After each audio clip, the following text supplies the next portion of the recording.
Guys, the lifestyle. It's all about the lifestyle.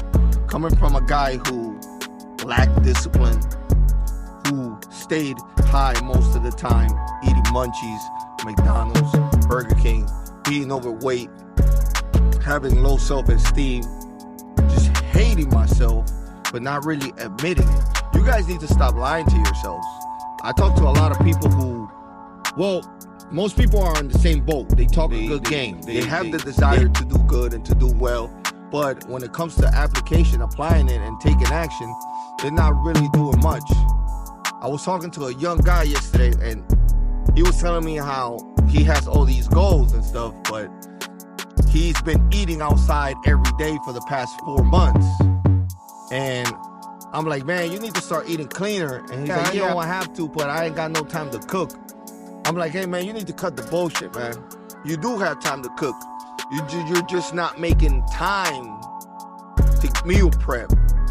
You're not creating. Time is created. The time is there. You need to stop lying to yourself. You have the time. Take the time to create good habits. Take the time to reflect, to write, to read. Personal development. Personal development is going to take you to your dreams. Most people want the glamour, the riches, the money, but they're not focusing on self first.